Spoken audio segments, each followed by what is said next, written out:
वापस लो। नहीं सहेंगे, नहीं सहेंगे, नहीं सहेंगे। कानून वापस, अधिकार है, काला कानून वापस लेना होगा, लेना होगा, लेना होगा। छत्तीसगढ़ विधानसभा में धर्म स्वातंत्र विधेयक 2026 पास हुआ है और इस बिल के पास होने से जो लोगों की अशिक्षा का, गरीबी का, अज्ञानता का लाभ लेकर उनको लोभ प्रलोभ देकर उनका धर्मांतरण करते थे, उस पर रोक लगेगी। सभी को प्रभु यीशु मसीह के नाम में जय मसीह की। मेरे प्रिय भाई बहन, मसीह लोगों के लिए बहुत बड़ी खबर है। जी हाँ, ये खबर ये है कि छत्तीसगढ़ राज्य में धर्म परिवर्तन जो कानून है उसको लागू कर दिया गया है। जी हाँ, ये जो कानून है वो पूरे छत्तीसगढ़ में लागू हो चुका है और ये खबर छत्तीसगढ़ से आ रही है। जी हाँ, धर्म परिवर्तन के खिलाफ छत्तीसगढ़ में नया कानून बनाया गया है। इस कानून के तहत अवैध धर्मांतरण को रोका जाएगा, इस प्रकार से बताया जा रहा है। लेकिन इस कानून को लागू किया है, कई लोग उसका विरोध कर रहे हैं। मसीह समाज इसका विरोध कर रहा है, विपक्ष भी उसका विरोध कर रहा है, आदिवासी जो समाज है वो भी इस कानून का विरोध कर रहा है। किसी भी धर्म को मानने की जो आजादी है वो संविधान देता है। आर्टिकल 25 सभी को अपना अपना धर्म मानने की पूरी आजादी देता है और अगर कोई किसी धर्म में जाना चाहता है, मानना चाहता है, उसका प्रचार करना चाहता है तो वो कर सकता है, ये संविधान आजादी देता है। लेकिन छत्तीसगढ़ में धर्म स्वतंत्रता विधेयक 2026 पास हो गया है। अवैध धर्मांतरण पर सख्त सजा का प्रावधान भी किया गया है। बताया जा रहा है कि महिला मामलों में सजा बढ़ेगी और जो मदद करता है उसके ऊपर भी कार्रवाई की जाएगी। छत्तीसगढ़ विधानसभा में धर्म स्वतंत्रता विधेयक 2026 पास हो गया है। इस विधेयक के मुताबिक या इस कानून के मुताबिक छत्तीसगढ़ में अवैध तरीके से धर्मांतरण कराने के मामले में दोषी पाए जाने पर 7 से 10 साल तक की सजा हो सकती है और साथ ही साथ 5 लाख रुपए का जुर्माना भी हो सकता है। इसके अलावा महिला, अनुसूचित जनजाति, अन्य पिछड़ा वर्ग या आदिवासी वर्ग से हो तो सजा बढ़कर 10 से 20 साल तक हो सकती है और 10 लाख रुपए का जुर्माना लगाया जाएगा। इस सामूहिक धर्मांतरण के मामले में सजा 10 साल से लेकर आजीवन कारावास तक और 25 लाख रुपए का जुर्माना लगाया जाएगा इस कानून के तहत। जहां ये जो कानून है अब छत्तीसगढ़ में लागू हो चुका है। जानकारी के अनुसार 20 मार्च को छत्तीसगढ़ के गृह मंत्री विजय शर्मा ने छत्तीसगढ़ विधानसभा में इस बिल को पेश किया।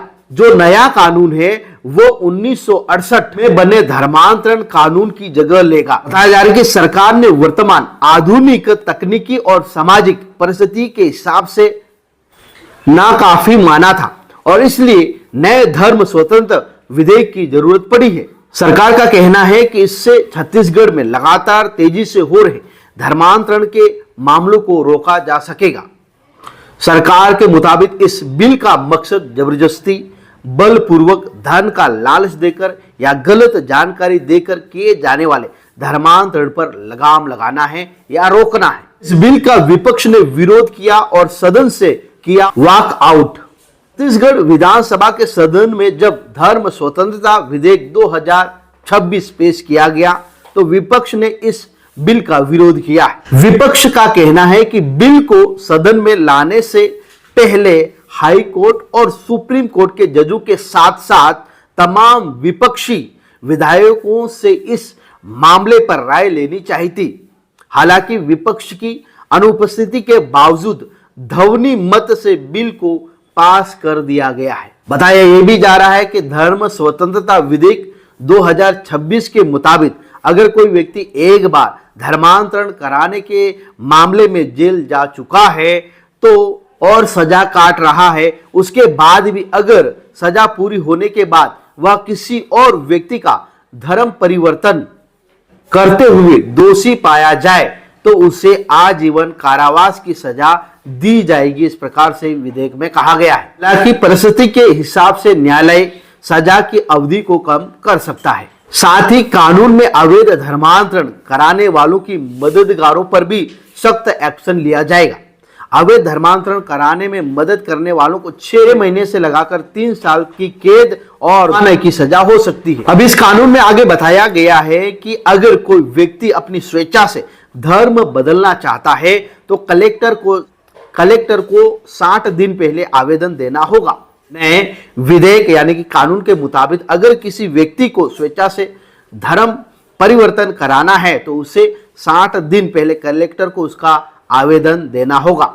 यह नियम सिर्फ धर्म बदलने वाले पर नहीं बल्कि धर्म बदलाने वाले पास्टर मौलवी पर भी लागू होगा, इस प्रकार से बताया जा रहा है। दोनों को कलेक्टर में आवेदन देना होगा। आगे बताया जाए अगर धर्म परिवर्तन करने वाले और परिवर्तन करवाने वाले मौलवी या पास्टर 60 दिन के अंदर उसकी सूचना कलेक्टर को नहीं देते हैं तो धर्म परिवर्तन की प्रक्रिया को वैध माना जाएगा। इस सूरत में तत्काल गिरफ्तारी हो सकती है, पर तुरंत गिरफ्तारी का प्रावधान है कि लव जिहाद जैसी वारदातों को रोकने के लिए धर्म स्वतंत्रता विधेयक 2026 में प्रावधान के मुताबिक सिर्फ शादी के लिए धर्म परिवर्तन को पूरी तरह से अवैध माना जाएगा।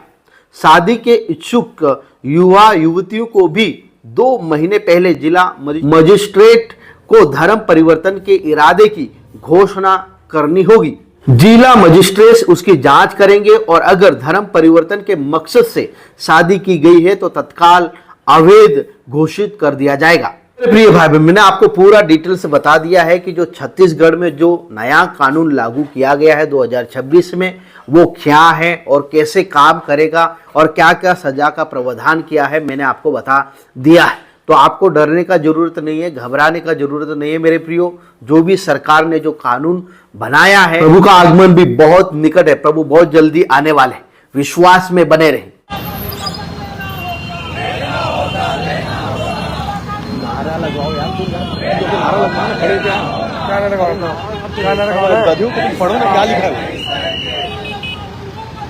वापस लो, वापस लो, वापस लो।